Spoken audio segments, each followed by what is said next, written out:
Salam selamat, Sabtu semua. Jumpa lagi di channel Agung K3 aku. Kali ini kita akan coba membahas program-program apa aja sih yang cocok untuk dilakukan oleh seorang HSE officer atau safety officer dalam hari-hari pertamanya di pekerjaan. Sebelum kita membahas hal tersebut, Safetyzen mohon untuk like video ini, jangan lupa untuk subscribe channelnya, dan apabila nanti ada pertanyaan, ada yang bingung, jangan lupa untuk ketik di kolom komentar.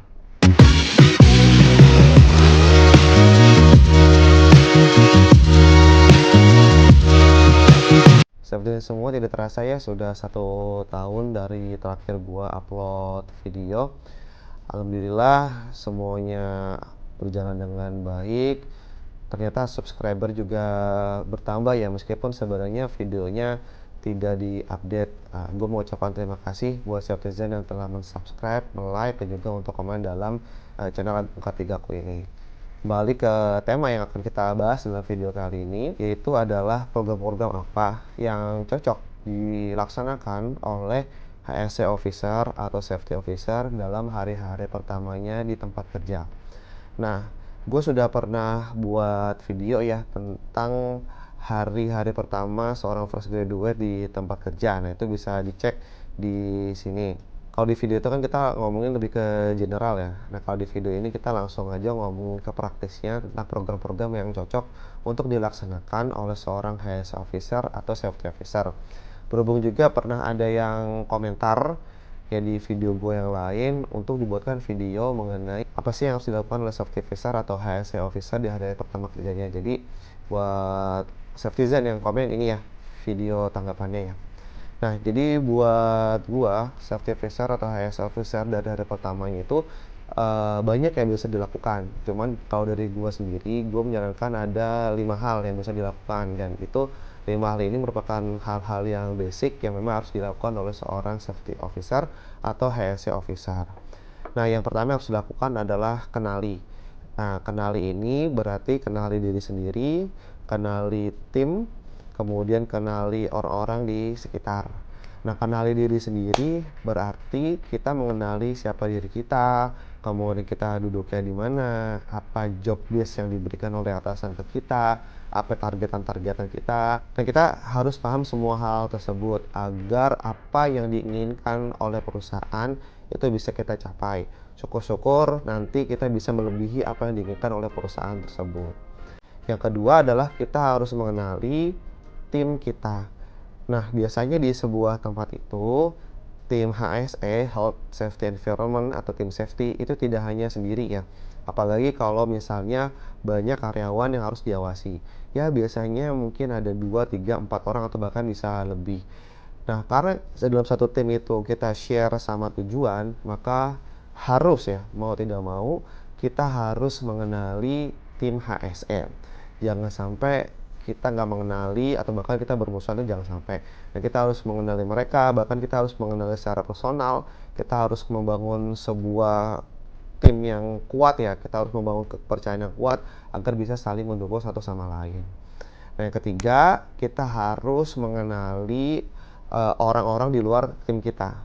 Nah, orang-orang di luar tim kita ini bisa kita ajak sebagai kolaborator dalam keterlibatan untuk membuat program-program HSE, karena program-program HSE itu tidak bisa dilaksanakan sendiri oleh tim HSE. Nanti jatuhnya tidak efektif kalau hanya dilakukan sendiri. Sangat baik apabila kita melakukan atau mengajak orang-orang untuk terlibat. Contohnya adalah misalnya di sebuah departemen HSE ini, tim HSE kurang untuk mengawasi gitu ya, karena mungkin ada 3 shift, sementara tim HSE ini mungkin hanya 1 shift atau 2 shift. Dengan mengajak keterlibatan timnya dalam mengawasi rekan-rekan kerja yang ada di departemen tersebut yang kerja dalam 3 shift, tentunya akan lebih efektif ya dalam memastikan keselamatan kesehatan kerja itu terimplementasi dalam 24 jam. Nah, untuk bagian kenali ini, tadi ya kenali diri sendiri, kemudian kenali tim, dan juga kenali orang lain di luar tim. Dan ini sebenarnya juga sudah gue bahas ya di video yang tadi gue sebutkan. Program kedua yang bisa dilakukan dengan mudah oleh seorang HSE officer atau safety officer di hari-hari pertama kerjanya adalah pembuatan permit atau izin kerja.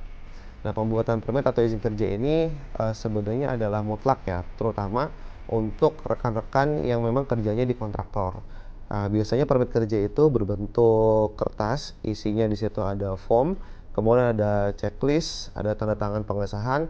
Nah, semuanya itu kita harus pahami cara ngisinya bagaimana, cara approvalnya gimana, cara monitoringnya gimana, cara closingnya gimana. Karena tanpa adanya permit yang sah, kita sebenarnya tidak boleh memulai pekerjaan. Dan apabila nanti nekat untuk memulai pekerjaan tanpa permit yang sah, maka tidak ada jaminan apabila terjadi kecelakaan dan tentunya pasti akan menjadi temuan. Sehingga wajib untuk membuat permit. Gitu. Dan ada juga istilah namanya job safety analysis. Nah, kalau job safety analysis ini merupakan sebuah form untuk mengidentifikasi aktivitas ya, rangkaian aktivitas yang dilakukan dalam suatu waktu tertentu, kemudian bahaya dan resikonya apa, kemudian pengendaliannya apa. Dokumen ini sangat penting ya untuk membuat sebuah komitmen bersama untuk mengendalikan semua risiko yang ada dalam setiap rangkaian aktivitas. Nah, itu sudah nih kita ngomongin terkait dengan mengenali, kemudian kita juga sudah ngomong mengenai permit ya. Ya, permit ini masuk job safety analysis dan juga ya permit kerja itu sendiri. Kemudian yang ketiga adalah melakukan safety talk atau P5M. Apa sih safety talk atau P5M itu? Jadi safety talk atau P5M itu adalah sebuah meeting ya bersama-sama gitu. Biasanya dilaksanakan di pagi hari. Meetingnya itu bukan meeting duduk gitu di ruang rapat, bukan. Ini adalah pertemuan gitu, semacam kayak upacara. Nah, tapi ini ngomongin masalah terkait dengan keselamatan dan kesehatan kerja. Biasanya dilakukan di pagi hari, kemudian kita berdiskusi mengenai aktivitas hari ini apa, bahayanya apa. Kalau ada permit yang sudah di-approve, kita juga bisa memberi informasi ini permit yang sudah di-approve, kesepakatannya ini. Dan juga kita bisa melakukan pemberian informasi mengenai hal-hal spesifik yang terjadi di luar kegiatan hari ini. Contohnya misalnya ada insiden yang terjadi di tempat lain, atau misalnya ada tema khusus yang memang kita lihat harus menjadi antisipasi dari tim kerja. Nah, itu kita bisa berikan di situ.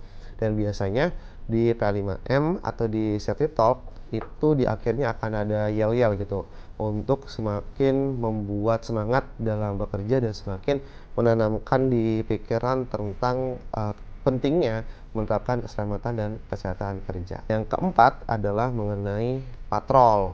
Nah, patrol ini jadi kita tadi pagi-pagi sudah melakukan safety talk, sudah P5M, sudah melakukan permit kerja. Nah, kita harus monitoring apakah permit kerja, job safety analysis yang kita buat, kemudian safety talk yang kita lakukan itu berefek atau tidak kepada pekerja. Lakukan monitoring keliling, amati aktivitas dari pekerja-pekerja. Apabila ada yang melanggar, maka bisa ditegur pekerjanya. Apabila ada yang kurang, sebisa mungkin kita membantu untuk melengkapi hal-hal yang kurang tersebut, terutama terkait dengan keselamatan dan kesehatan kerja. Misalnya ada alat pelindung diri yang kurang, misalnya helm kurang, body harness kurang, sarung tangan kurang. Itu harus menjadi catatan kita dan sebisa mungkin kita provide, kita sediakan dengan segera. Program terakhir yang bisa kita lakukan adalah melakukan gap analysis. Gap analysis ini adalah kita melihat celah ya antara kejadian yang sebenarnya terjadi di lapangan dengan kejadian atau keadaan yang seharusnya. Dan keadaan yang seharusnya ini biasanya ada di SOP atau ada di regulasi. Apabila kita sudah melihat celahnya nih, ternyata ada gap antara implementasi dengan SOP atau regulasi, maka kita harus segera membuat action. Sebagai contoh misalnya ada SOP terkait dengan penggunaan face shield dalam penggerindaan. Maka kita harus segera menyediakan face shield untuk antisipasi kegiatan penggerindaan selanjutnya. Atau misalnya di regulasi disebutkan mengenai operator K3 angkat angkut ya, misalnya ada operasional crane di situ. Nah, operator crane kita ternyata belum mendapatkan surat izin operasi. Nah, karena ada regulasi itu, kemudian kita melihat ternyata operator crane kita belum, nah itu timbul gap. Nah, gap itu harus kita tutup. Bagaimana caranya? Ya, caranya adalah dengan kita untuk melakukan pelatihan terhadap operator crane tersebut gitu. Sambil operator crane tersebut mendapatkan pelatihan, kita bisa untuk mungkin menyewa operator lain untuk datang ke tempat kita yang sudah certified agar bisa tetap comply ya, tetap patuh terhadap peraturan perundangan. Nah, Citizen semua itu adalah 5 hal program ketiga yang mudah yang bisa dilakukan oleh safety officer atau HSE officer dalam hari-hari pertama kerjanya. Yang pertama tadi ya gue simpulin, yaitu pertama adalah bisa kenali diri sendiri, kemudian kenali tim, kemudian juga kenali orang-orang di sekitar. Yang kedua, kita bisa membuat job safety analysis atau permit. Yang ketiga, kita membuat atau melakukan P5M, peminjakan 5 menit atau safety talk. Kemudian yang keempat, kita melakukan patroli untuk memastikan apa yang telah disepakati sebelumnya dan P5M atau permit itu dijalani dengan baik. Dan yang terakhir yang bisa dilakukan dengan cukup mudah adalah dengan mengamati gap analisis antara kejadian di lapangan, ya, kejadian yang real terjadi di lapangan dan kejadian yang seharusnya, yaitu yang ada di SOP atau di regulasi. Safety semua itu adalah 5 hal yang cukup mudah yang bisa dilakukan oleh HSE officer atau safety officer dalam hari-hari pertama kerjanya. Apabila Citizen berpendapat bahwasanya video ini bermanfaat untuk Citizen, maka jangan lupa untuk di-like videonya. Kemudian jangan lupa untuk subscribe channel Agung K3ku, dan apabila ada pertanyaan lanjutan, bisa ketik di kolom komentar. Gua Agung K3ku, salam selamat.